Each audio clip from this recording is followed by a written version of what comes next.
I was sitting quietly at table number 8, right next to my 7-year-old grandson Corey, watching my son marry a woman I'd never trusted. The ballroom at the Renaissance Hotel in downtown Phoenix was beautiful, I'll give her that much. Crystal chandeliers hung from the ceiling like frozen waterfalls, casting soft golden light across tables decorated with white roses and flickering candles. The jazz band played something smooth and romantic, while guests in their finest clothes laughed and toasted with champagne that probably cost more than my monthly grocery bill. My son Darnell looked handsome in his navy blue suit, his smile so wide it almost broke my heart. He'd been through so much these past 3 years. Losing Simone, his first wife Corey's mother, had nearly destroyed him. So when I saw that smile return, saw the light come back into his eyes, I wanted to be happy for him. I truly did. But something in my gut wouldn't let me rest easy. Beside me, Corey pushed his little red toy car back and forth across the white tablecloth, making soft vroom vroom sounds under his breath. He'd barely looked up since we sat down. That boy used to be so full of life, always talking, always laughing. But lately he'd become quiet, withdrawn. His teacher, Mrs. Davis, had even called me last month, concerned about the change in him. I reached over and straightened his little bow tie, remembering how Simone used to do the same thing. My heart ached thinking about her, that sweet girl with the warmest smile you ever saw. She'd made my son so happy, made all of us happy. Across the room, Vanessa the bride, Darnell's new wife, posed for photos in her beaded wedding gown that probably cost more than my car. Everything about her was perfect. Too perfect. Her makeup, her hair in those sleek waves, her smile that never quite reached her eyes. She laughed at something a bridesmaid said, tilting her head back in that practiced way like she was performing for an invisible camera. I looked away and caught sight of Jasmine sitting alone at a table near the back. My adopted daughter, the one I'd taken in when she was just 15 and had nowhere else to go. She'd become as much my child as Darnell was. Now at 32, Jasmine worked in medical billing at the same hospital where I used to work as a nurse before I retired. She'd been so good to Corey these past 3 years, stepping up to help raise him when Darnell was drowning in grief. Jasmine's eyes met mine across the room, and I saw the worry there. She felt it too, this wrongness that hung in the air like humidity before a storm. The waiters began moving between tables, their movements graceful and efficient. One young man, I'd noticed his name tag said Terrence, approached our table with appetizer plates. Corey pulled his plate closer, but when he saw the shrimp cocktail arranged prettily on ice, he pushed it away. "Don't you want any, baby?" I asked softly. He shook his head, not meeting my eyes. "Corey's being such a good boy today," an elderly cousin said from across the table, smiling at us. "How old is he now, Keisha?" "Just turned 7 last month," I replied, forcing a smile. "Growing up too fast." I watched Corey return to his toy car, and that's when everything changed. The car slipped from his small hands and rolled off the table. Corey ducked down to retrieve it, disappearing under the white tablecloth. But when he came back up, his face was pale. Not just pale, but ashen, like he'd seen a ghost. His little hands were trembling, and in them he held a small piece of paper folded into a tight square. "Grandma," he whispered, his voice shaking. "You didn't look under the table, did you?" My heart began to race. "What's wrong, baby? What did you find?" With shaking fingers, Corey handed me the paper. I unfolded it carefully, and the elegant ballroom with its music and laughter seemed to fade away as I read the words scrawled in blue ink. "Table 8, add shrimp to the child's plate. Make it look accidental." The blood in my veins turned to ice. Corey was severely allergic to shrimp. Not just gets a rash allergic, we're talking life-threatening call an ambulance, rush to the emergency room allergic. When he was 5, he'd accidentally eaten a single shrimp from a cocktail platter at a birthday party. Within minutes, his throat had started closing up, his face had swollen, and he'd stopped breathing. If Darnell hadn't had the EpiPen, and if we hadn't gotten him to the hospital when we did, my grandson would have died that day. Everyone in our family knew about Corey's allergy. Everyone. I looked at the paper again, my hands shaking so badly I could barely hold it. Someone had written this. Someone had planned this. Someone wanted to hurt. No one wanted to kill my grandson. "Grandma," Corey's voice was small and scared. "What does it say?" I couldn't answer him. I couldn't breathe. The jazz band kept playing. People kept laughing. Waiters kept serving food. But in my hands I held evidence of something evil. Something planned with cold calculation right here at my son's wedding. I looked up and my eyes found Vanessa across the room. She was laughing with a group of her friends, champagne glass in hand, looking like she didn't have a care in the world. But my grandmother's instinct, that deep primal knowing that had kept my family safe for 62 years, was screaming at me now. And I knew with absolute certainty that my grandson was in terrible danger. To understand how we got here, I need to take you back 3 years. Back to when our family was whole. Back to before the tragedy that changed everything. It was a Sunday afternoon in March, and I was in my kitchen in the Maryvale neighborhood of Phoenix, washing dishes and listening to the gospel station on the radio. The phone rang and I dried my hands on my apron before answering. "Mrs. Williams." The voice on the other end was professional, detached. Official. "This is Officer Martinez with the Phoenix Police Department. I'm calling about your daughter-in-law, Simone Williams." The plate I'd been holding slipped from my hands and shattered on the floor. Simone had been driving home from the bookstore on Indian School Road when a delivery truck ran a red light. The driver had been texting. He hit Simone's Honda Civic head-on at 45 miles per hour. She died instantly, they told me. Like that was supposed to be a comfort that my beautiful, kind 28-year-old daughter-in-law hadn't suffered. But we suffered. Oh Lord, did we suffer. I remember the funeral.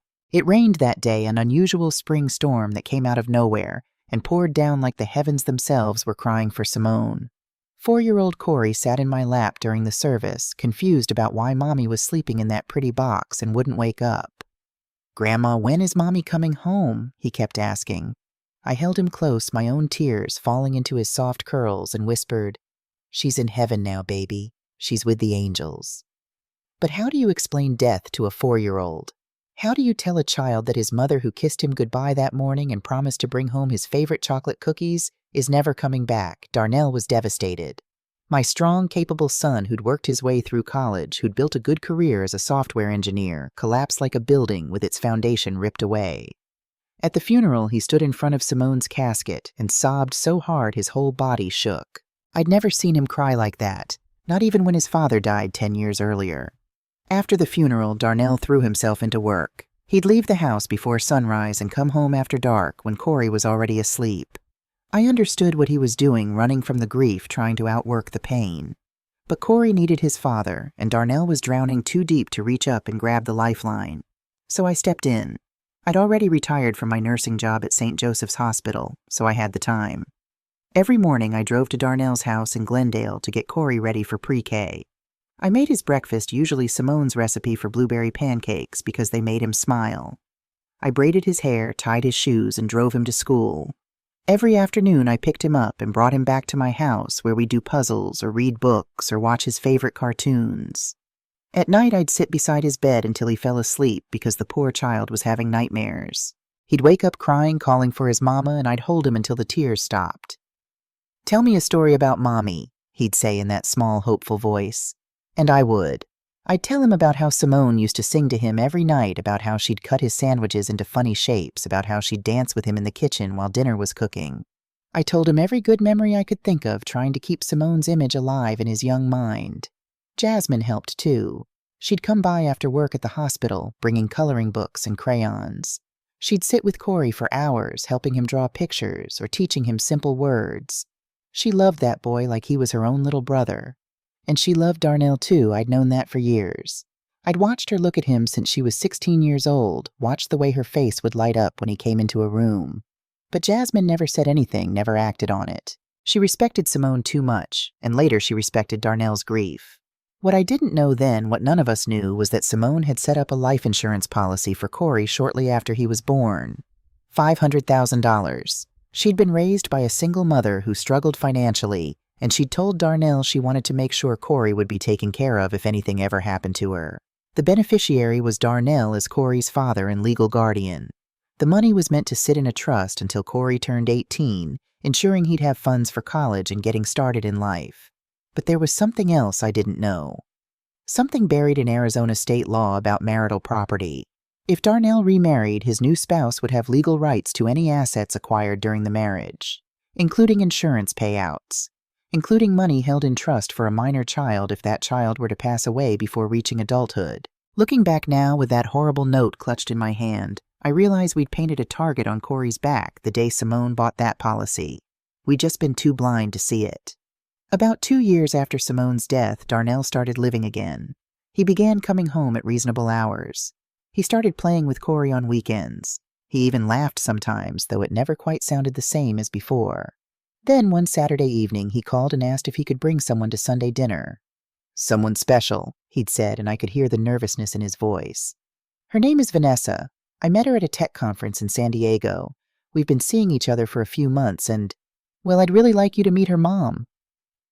My first instinct was to be happy for him. My boy deserved love. He deserved to find happiness again, but something in his voice, a kind of forced enthusiasm, made me uneasy. That Sunday I prepared a feast. I made my famous fried chicken macaroni and cheese collard greens with smoked turkey cornbread and sweet potato pie. If this woman was important to my son, I wanted to welcome her properly. When the doorbell rang at 5 o'clock, I wiped my hands on my apron and opened the door. And there she was. Vanessa Taylor was stunning. There's no other word for it. She wore a light blue dress that fit her perfectly, and her hair fell in glossy waves around her shoulders. Her makeup was impeccable, her smile bright and white. "Mrs. Williams," she said, extending her hand, "it's such a pleasure to meet you. Darnell has told me so much about you." Her handshake was firm, her voice smooth and cultured. Everything about her seemed polished, rehearsed, perfect. "Call me Keisha, honey," I said, stepping aside to let them in. "Come on in, dinner's almost ready." Darnell beamed as he followed her inside, his hand on the small of her back. He looked happier than I'd seen him in years, and for a moment my unease faded. Maybe this was good. Maybe this was exactly what he needed. Then Vanessa's eyes landed on the family photos hanging in my hallway, specifically on the large portrait of Simone holding baby Corey, both of them laughing. Vanessa stopped staring at it for several long seconds. Her smile never wavered, but something flickered in her eyes, something I couldn't quite name. "What a beautiful photo," she said softly. Simone was lovely. Was, past tense, as if Simone were ancient history, not the mother of the child in the next room. Dinner was awkward from the start. Corey, usually chatty and energetic, sat silent in his booster seat, pushing food around his plate. He wouldn't look at Vanessa even when she tried to engage him. "So Corey," Vanessa said brightly, "your daddy tells me you love dinosaurs. What's your favorite?" Corey mumbled something and kept his eyes on his plate. "He's just shy," Darnell said quickly, shooting his son a look. But I knew better. Corey wasn't shy. He was scared. And children have instincts about people, instincts we adults often ignore. About halfway through dinner, Vanessa started asking questions. Normal questions at first, about Darnell's work, about the neighborhood, about our family. But then she turned to me with that perfect smile and said, "Darnell mentioned that Corey has a serious food allergy. That must be frightening." "Shrimp," I confirmed, nodding. "He's deathly allergic. We have to be very careful." "How severe is it?" Vanessa asked, leaning forward with what looked like genuine concern. "Severe enough that he nearly died 2 years ago," Darnell said quietly. His throat closed up completely. "If we hadn't had the EpiPen—" "How terrifying," Vanessa murmured. "Does he carry an EpiPen everywhere?" "Always," I said. "In his backpack, in my purse, in Darnell's car. We keep them everywhere." Vanessa nodded thoughtfully, taking a sip of her sweet tea. "It's good that you're so prepared. You never know when an accident might happen." Something about the way she said accident made my skin prickle, but I pushed the feeling away, telling myself I was being paranoid. Later, as I cleared the table, Vanessa insisted on helping with the dishes. I tried to refuse, but she was persistent, rolling up her sleeves and running hot water in the sink. "You have such a lovely home, Keisha," she said as she washed a plate. "And Corey is precious. It must have been hard for all of you when Simone passed." "It was," I said carefully. "Simone was like a daughter to me." "I'm sure," Vanessa said. Then almost casually, "Darnell mentioned she left a life insurance policy for Corey. That was very thoughtful of her." I froze my hands, stilling on the dish towel. "How did she know about that?" "That wasn't the kind of thing you shared with a girlfriend you'd been dating for just a few months." "Did he?" I said evenly. "Oh, don't worry," Vanessa said quickly, catching my tone. "He just mentioned it in passing. He's so concerned about Corey's future, wanting to make sure everything is set up properly. It's really sweet." But something about it didn't sit right with me. After Vanessa and Darnell left that evening, I called Jasmine. "Girl, I don't trust her," Jasmine said immediately. "Did you see the way she looked at Corey like he was, I don't know, like he was a problem she needed to solve?" "I'm probably just being overprotective," I said, though I didn't believe it. "Darnell seems happy." "Darnell is lonely and grieving," Jasmine replied. "That makes him vulnerable. We need to keep our eyes open, Mama Kay." I promised her I would, but I had no idea how much we'd need to watch or how dangerous Vanessa Taylor truly was. Over the following months, Vanessa became a regular presence in our lives. She and Darnell seemed serious, talking about moving in together, about their future. And slowly, carefully, she began showing her true colors, though only in glimpses, only in moments when she thought no one important was watching. The first real incident happened on a Saturday in September. Vanessa had volunteered to take Corey to the park so Darnell could catch up on work. I'd been hesitant, but Darnell insisted. "She's trying, Mom," he'd said. "She wants to bond with Corey. Give her a chance." So I did. I dressed Corey in his favorite blue shirt, the one I'd ironed that morning, and watched as Vanessa led him to her Mercedes SUV. They returned 3 hours later. Vanessa was all smiles, chattering about how much fun they'd had. "He went down the slide 20 times, she exclaimed. "We fed the ducks, played on the swings, he had a blast." But when I looked at Corey, I saw dried tear tracks on his cheeks. His blue shirt was dirty, stained with what looked like mud and grass. And his eyes, those sweet brown eyes, were filled with something I'd never seen before. Fear. "Did you have fun, baby?" I asked, kneeling down to his level after Vanessa left. Corey's lip trembled. "Grandma," he whispered, glancing toward the door, as if afraid Vanessa might still hear. Miss Vanessa left me alone. I was scared. My blood ran cold. "What do you mean, alone?" "She got a phone call," Corey said softly. "She told me to stay by the swings and walked away. She was gone for a really long time. I didn't know where she went." When I confronted Vanessa about it later, diplomatically trying to give her the benefit of the doubt, she laughed it off. "I just walked to the concession stand to get him an ice cream," she said. "I was barely gone 5 minutes. He's exaggerating."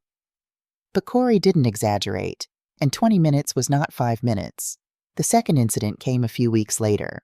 I'd finished my grocery shopping early and decided to stop by Darnell's house to drop off the groceries I'd bought for them.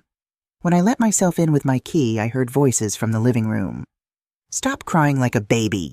It was Vanessa's voice, sharp and cold. "Your mother is dead. She's not coming back. You need to grow up." I rushed into the living room and found Corey pressed into the corner of the sofa, tears streaming down his face while Vanessa stood over him with her arms crossed. The moment she saw me, her expression transformed. The coldness melted away, replaced by that practiced smile. "Oh, Keisha," she said warmly.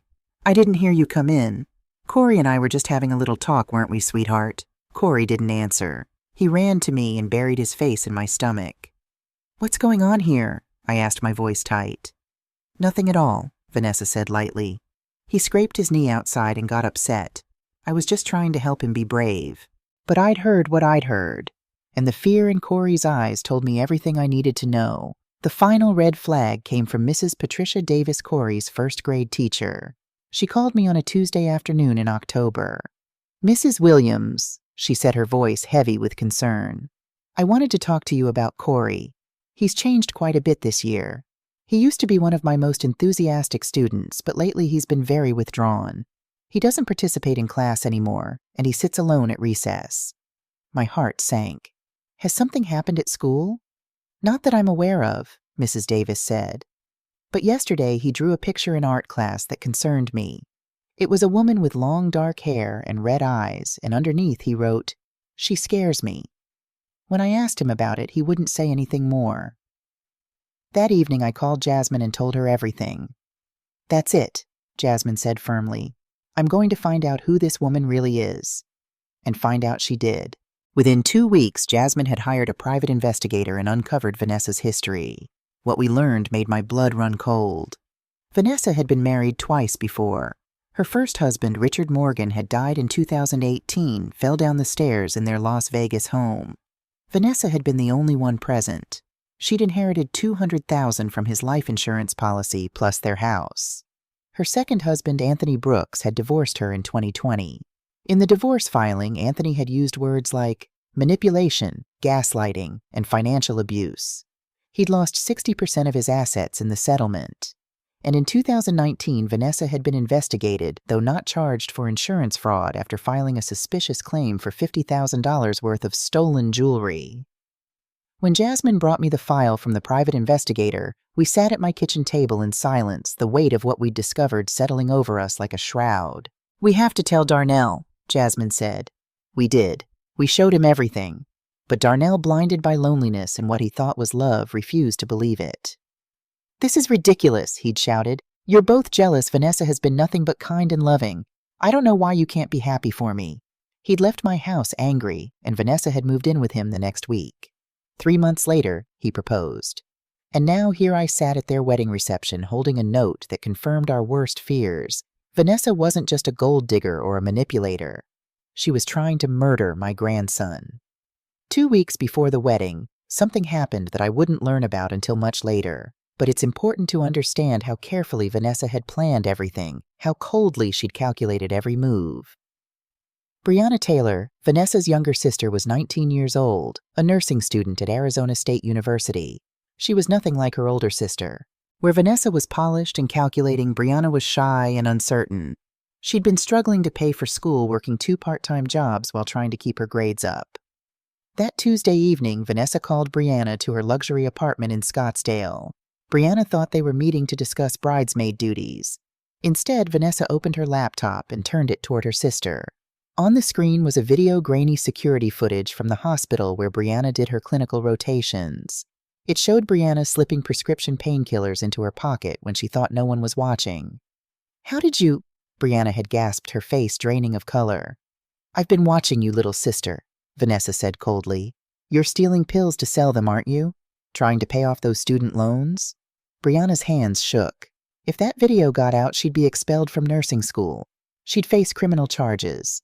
Her entire future would be destroyed. Vanessa slid an envelope across the table.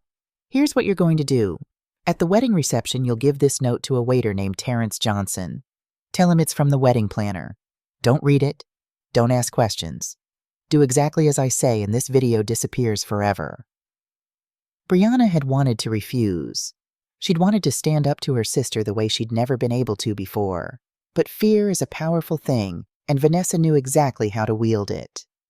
"It's just a small favor," Vanessa said, her voice softening into something almost gentle.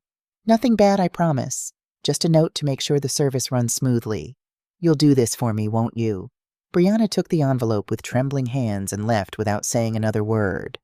What Brianna didn't see was what Vanessa did after she left. Vanessa opened a folder on her laptop labeled Financial Planning. Inside were documents that would have chilled anyone's blood. Corey's life insurance policy information. Arizona state law regarding marital property rights. A timeline. Wedding, accident, claim, divorce filing. Projected net worth, $250,000, 50% of the insurance payout after attorney fees. Vanessa stared at the numbers and smiled. She'd done this dance twice before: marry a man with assets, wait for the right moment, collect the payout, move on. But this time was different. This time the asset was a child's life insurance policy, and the only way to collect was if that child died. She'd never killed a child before, but then again she'd never had access to $500,000 before either. While Vanessa was plotting, Jasmine was investigating. She couldn't shake the feeling that we were missing something, that Vanessa's past held more secrets than we'd uncovered. She called me on Wednesday evening, her voice tight with urgency. "Mama Kay, I need you to come to my apartment. Now." When I arrived, Jasmine's dining table was covered with papers, printouts, police reports, news articles, handwritten notes. She'd spent the entire week digging deeper into Vanessa's history, and what she'd found was damning. "Look at this," Jasmine said, pushing a document toward me. Richard Morgan, Vanessa's first husband. The official cause of death was accidental fall downstairs, but look at the police report. I scanned the document. The investigating officer had noted inconsistencies in witness statement. An unusual bruising pattern suggests possible struggle, but without concrete evidence, they couldn't prove foul play. And Anthony Brooks, the second husband, Jasmine continued, pulling up another file. I tracked him down and called him. Mama Kay, he was terrified to talk to me. He said Vanessa tried to isolate him from his children, convinced him to take out a huge life insurance policy, and then get this, he started having accidents. He slipped in the shower twice, his brakes failed once, and he got severe food poisoning after she cooked for him. Food poisoning, I repeated slowly, thinking about Corey's shrimp allergy. He said he finally realized what was happening and filed for divorce immediately. He gave her most of his money just to get away from her safely. Jasmine pulled out one more document, this one I recognized immediately. It was a copy of Simone's life insurance policy for Corey. I got this from Darnell's home office, Jasmine admitted.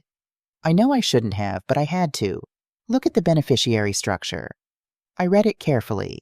Upon Corey's death before age 18, the full amount would go to Darnell as the surviving parent and legal guardian. And under Arizona community property law, any assets acquired during marriage, including insurance payouts, would be considered joint property. If Corey dies while Darnell and Vanessa are married, Jasmine said quietly, she gets half. And if she divorces him after collecting, she walks away with $250,000 minimum. The room spun. I sat down heavily in one of Jasmine's kitchen chairs. We have to stop this wedding, I said as I said. I tried, Jasmine said, her voice breaking. I tried to tell Darnell everything yesterday. He said I was jealous that I've been in love with him for years and can't stand to see him happy with someone else. She started crying then, and I held her while she sobbed. Because it was true, Jasmine did love Darnell. She'd loved him since she was 16 years old, but that didn't make her wrong about Vanessa. He's banned me from the wedding, Jasmine whispered. He said if I show up, he'll have security remove me. Then we'll have to protect Corey ourselves, I said firmly. We'll watch him every second at that reception. We won't let him out of our sight. But even as I said it, I knew it might not be enough. 3 days before the wedding, Vanessa hosted a rehearsal dinner at an upscale seafood restaurant in Scottsdale. The moment I heard seafood restaurant, my radar went up, but Darnell insisted we all attend. She's trying to bring the family together, he'd said. Please, Mom, be nice. I went, but I made sure to sit right next to Corey. Jasmine wasn't invited. Vanessa had made sure of that. The restaurant was beautiful, all white tablecloths and ocean-themed decor. We sat at a long table with Darnell's co-workers and some of Vanessa's friends I'd never met. Vanessa held court at the head of the table, laughing and charming everyone around her. When the waiter came to take our orders, Vanessa spoke up before anyone else could. For the boy, she said, gesturing to Corey. He'll have the shrimp Alfredo.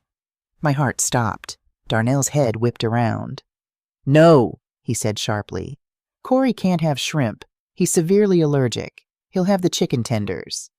Vanessa put her hand over her mouth, her eyes wide with what looked like genuine horror. Oh my God, I'm so sorry, I completely forgot. There's just so much on my mind with the wedding. Forgive me.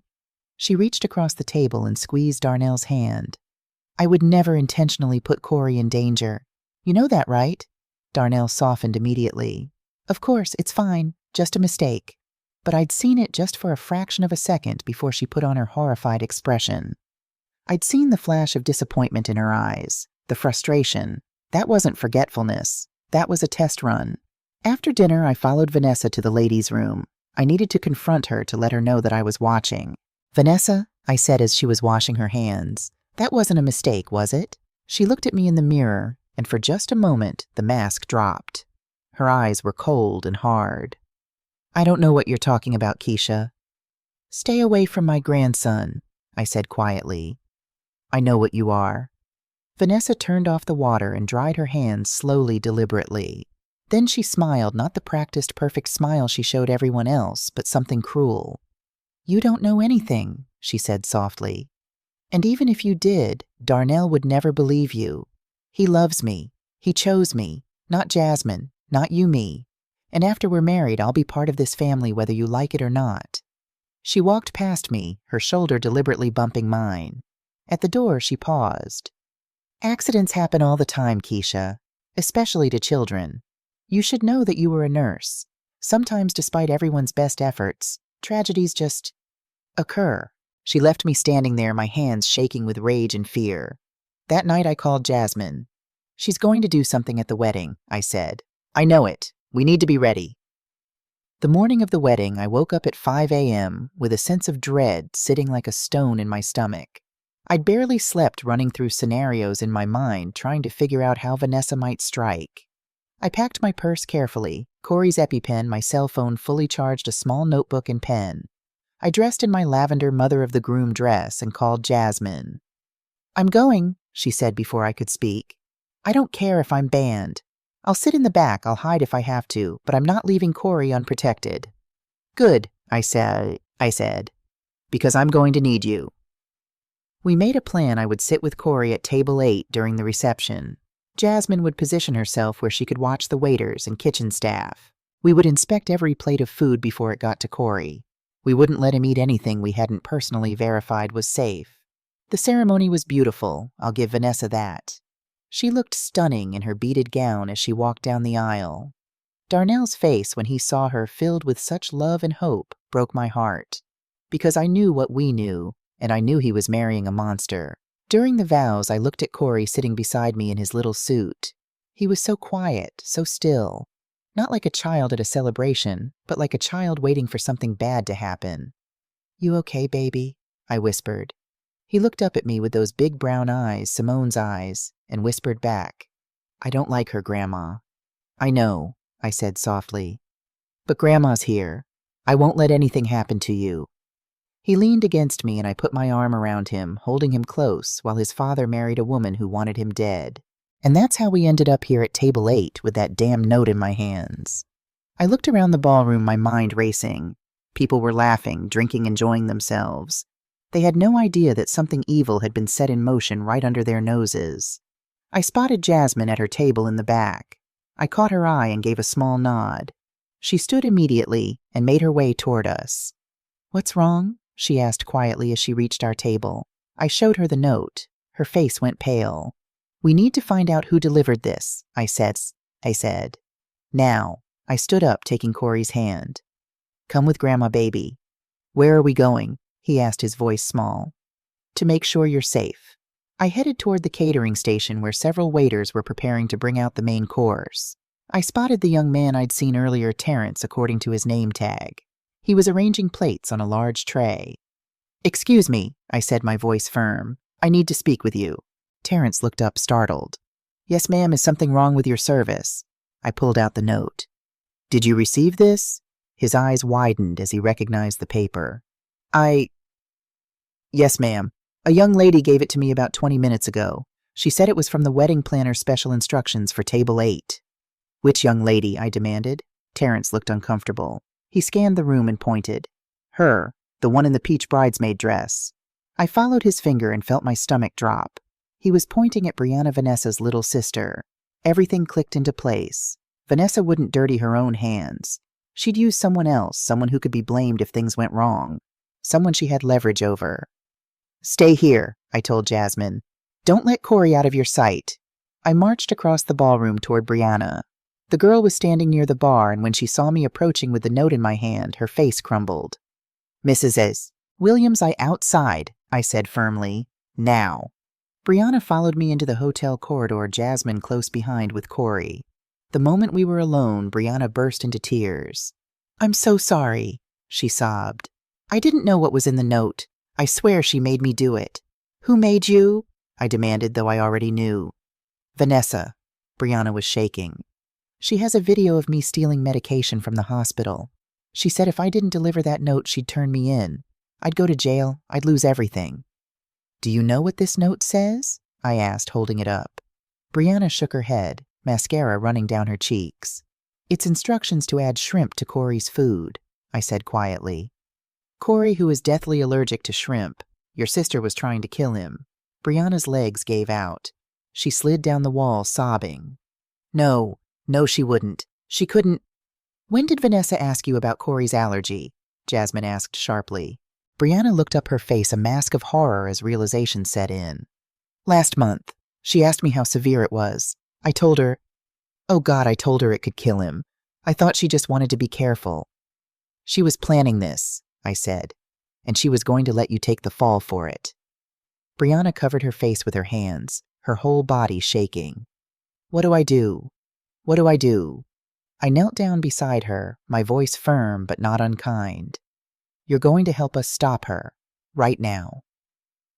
We walked back into that ballroom, me, Jasmine, Corey, and Brianna, and I knew this was the moment. I could stay quiet, take Corey home, avoid making a scene at my son's wedding. Or I could do what I'd always done, protect my family, no matter the cost.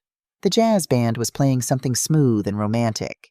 Waiters were beginning to bring out the main course, beautiful plates of steak salmon, and yes, shrimp scampi. I saw one waiter heading toward table 8 with a small plate, and my heart seized. "Stop!" I called out, my voice cutting through the music and conversation. The waiter froze. The music stuttered to a halt. Hundreds of faces turned toward me. Darnell rushed over from where he'd been posing for photos with Vanessa. "Mom, what's wrong?" I held up the note, my hand steady even though my heart was pounding. "Someone tried to poison Corey. This note instructs the waiter to add shrimp to my grandson's food." My voice rang clear across the silent ballroom. "As everyone in this family knows, Corey is deathly allergic to shrimp. One bite could kill him." Gasps rippled through the crowd. Darnell took the note from my hand, his face draining of color as he read it. Who would do this?" he stammered. I turned to Terrence, who was standing near the kitchen looking terrified. "Tell everyone. Who gave you this note?" His hand shook as he pointed. "The bridesmaid in this peach dress gave it to me. She said it was from the wedding planner." Every eye in the room turned to Brianna. The poor girl looked like she wanted to disappear into the floor. Vanessa stepped forward, her face a perfect mask of shock and concern. "This is ridiculous. Brianna, what is going on? Is this some kind of sick prank?" But Brianna was done being controlled. She pulled out her phone with trembling hands and held it up, playing the video for everyone to hear. Vanessa's voice came through the speaker, cold and commanding. "Give this note to Terrence. Don't ask questions. Do it or you're going to prison." The silence in that ballroom was deafening. "You—" Darnell stared at his bride, his new wife, like he was seeing a stranger. "You tried to kill my son." Vanessa's mask cracked.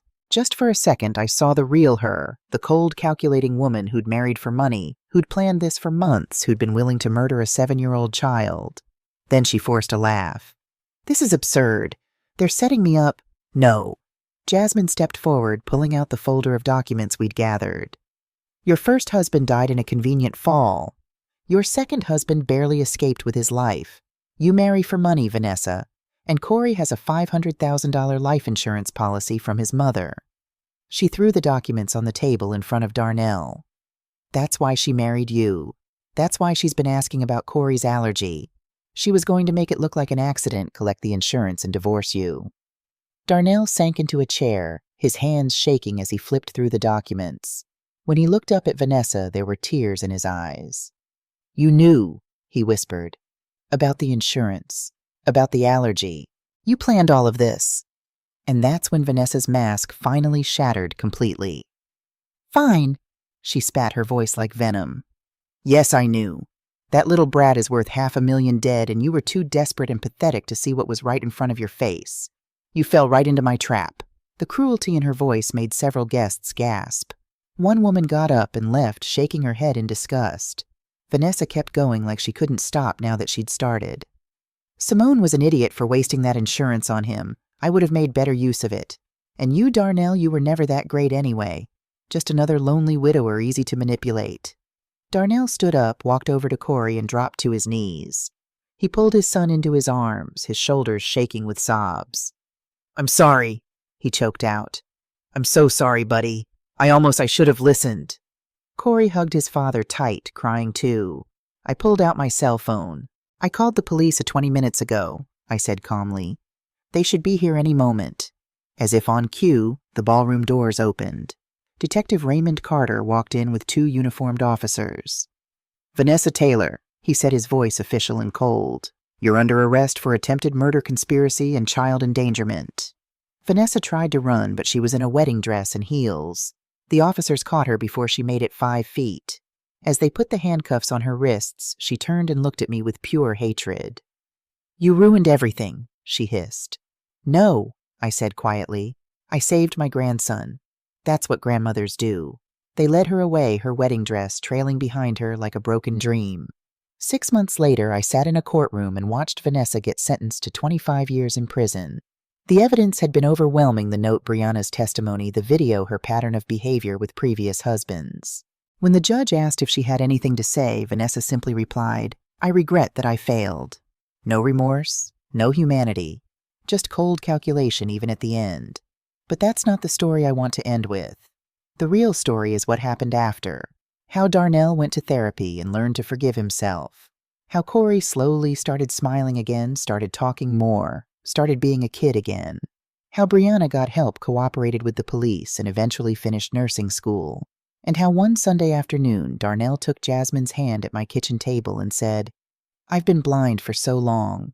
Blind to what Vanessa was, but also blind to you, to everything you've done for us, for Corey, for me. I think I've loved you for a while now. I just didn't let myself see it." Jasmine cried. I cried. Even Corey cried, and then he shouted, "Does this mean Aunt Jasmine gets to be my new mommy?" They got married a year later, not in a fancy ballroom, but in my backyard with just family and close friends. Corey was the ring bearer, and when Jasmine said "I do," he cheered so loud everyone laughed. Now when I look at my family, Darnell, Jasmine, and Corey, I see what family really means. It's not always about blood. It's about the people who show up when things get dark. It's about the ones who fight for you, protect you, love you even when the world falls apart. Corey still has that red toy car. Sometimes I catch him playing with it, making his vroom vroom sounds, and my heart fills up with gratitude. Because he's here. He's safe. He's loved.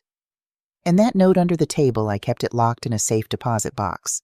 Not as a reminder of evil, but as a reminder that a grandmother's instinct, that deep, fierce love that would move mountains, can save a life. If you're watching this and you've ever doubted your instincts about someone, please listen to that inner voice. If something feels wrong, it probably is.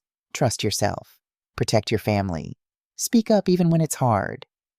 Because sometimes paying attention to the small things, a note under a table, a child's fear, a woman's too perfect smile, can mean the difference between tragedy and survival. My grandson is 9 now. He's thriving. He's happy.